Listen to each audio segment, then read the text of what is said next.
The House returning to Capitol Hill today as the government is set to run out of money on October 1st.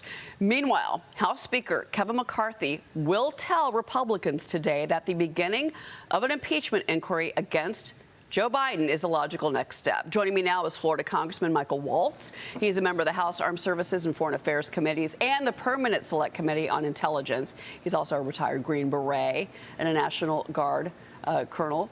Congressman, thank you for your service. I do want to first start with that, as always. Your reaction to all of this. So Kevin McCarthy, so Chad Pergram confirming for Fox this morning that Kevin McCarthy is saying, and he's going to say to all of you today when you get back to work, that an impeachment inquiry is on the table. Your reaction? Well, look, I mean, I'll just remind everyone that this will essentially enhance the investigation and help House Republicans overcome the stonewalling from the administration. But, I don't know what more my colleagues would need to see besides whistleblowers outlining bank records, outlining million-dollar payments from Ukrainian executives that we're going to have, I mean, truly, the bank records themselves, the suspicious activity reports. I mean, the evidence is falling out of the woodwork here.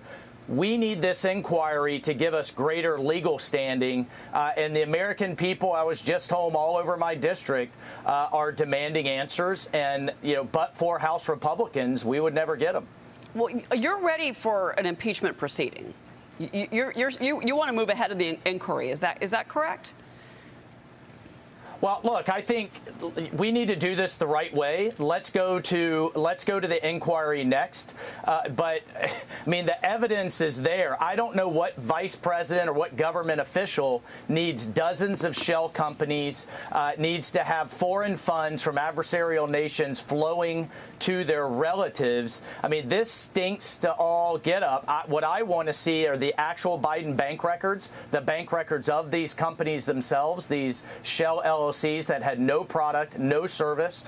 I want to get to the bottom of what did all of these people actually get for the money, these millions, and we're seeing more and more and more in terms of Biden's direct engagement. When you have emails from oligarchs thanking Hunter for the time with Dad, when you have text messages and timestamp showing Biden there with Hunter when he's texting, "You better pay up or else." I mean, it's going beyond circumstantial. This inquiry will give us greater standing because, of course, they're going to fight us in court. And then if that's where the facts take us, that's where the facts take us. Well, Congresswoman Nancy Mace was on the program with me, and she said that she has seen a lot of those records that have been provided to that committee under James Comer, and that it's 60 million, maybe more. But we do need to see the bank records. Do we have any idea when we might get to see those records? I realize that that's obviously there's a legal issue there, and there's privacy concerns coming from the administration. Well, again, right, that this is going to end up in the courts, and what the impeachment inquiry does is give us greater precedent, historic standing, and give the demands that we have for transparency here greater weight. Okay. So President Biden spent yesterday's September 11th anniversary at a military base in Alaska. By the way, he didn't land until 4 p.m. in Alaska. He claims he was at Ground Zero in New York City just one day after the terrorist attacks. Watch this. When evil attacked, Ground Zero in New York, and I remember standing there the next day and looking at the building. I felt like I was looking through the gates of hell. But records show that then Senator Biden made it to Ground Zero on the 20th of September. That was 9 days later, Congressman. Let's give him the benefit of the doubt. He misspoke. But the White House is refusing to respond to this morning.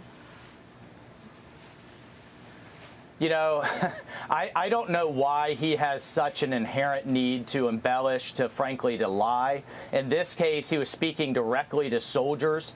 I spent some time 2 weeks ago with Gold Star mothers from the Abbey Gate bombing.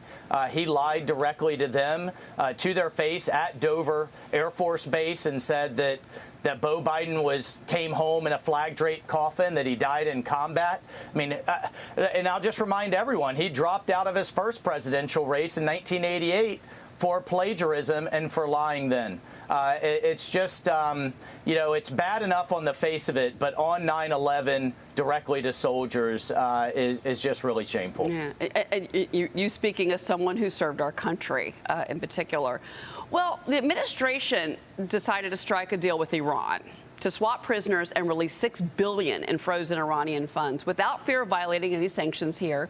Secretary of State Blinken signed off on the deal late last week. Congressman, we learned about this on the anniversary of 9/11. GOP presidential candidate, former Vice President Mike Pence, actually spoke about it. I want you to listen to what he said. When we pay ransom payments to terrorist regimes like Iran, we only encourage them and other similar terrorist regimes and those that sponsor terrorism to threaten the lives and the freedom of Americans around the world. So when I'm President of the United States, I promise you that we will stand firm. We'll always work to bring Americans home, but we'll never pay ransom for Americans. Congressman, your reaction?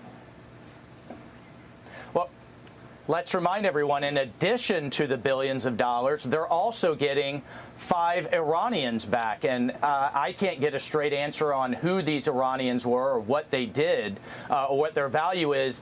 But, to the point, there's only upside for taking Americans hostage. There's no downside. And while my heart breaks for these families, and I'm sure that their hearts are beating through their chest right now to get their loved ones back, this is only going to incentivize future hostage taking. Until we raise the costs, until every terrorist group, until every dictator and regime out there is afraid to take Americans hostage because the consequences will be so high and so painful for them, it's only going to continue, and that's what's such a shame about about this transaction.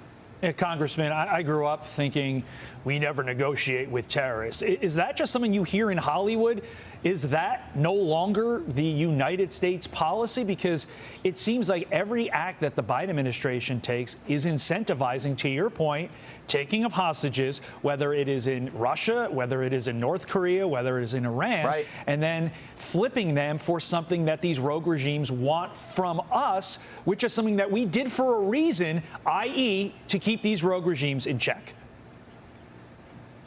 Yeah, they're right. Let's just roll back the tape just a few years when Mike Pompeo came back with 3 Americans that the North Koreans were holding, and they gave them back in order to be able to engage in talks with us.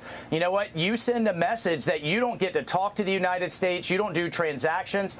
We are going to crank down on your economy. We're going to raise the costs until every single American you're holding is free. Instead, it's the other way around with these guys. It's what can we give? What more can they put on the table from this White House in order to get Americans free? It's the exact wrong approach. It's an appeasement approach, and more Americans are going to be taken, mark my words, within the next year, because again, they always get something in the end from this administration. Well, we're talking about Iran. Let's talk about Russia and the Russians taking our Wall Street Journal colleague, Evan Gershkovich, who is still there, being held on trumped-up ridiculous charges. And that is Vladimir Putin's playbook right there. And the Iranians are just following suit because we're going to cave, apparently. If you're Antony Blinken, you caved. Congressman Michael Waltz, thank you so much for being here again. Thank you for your service. It's always great to talk to you. Appreciate it.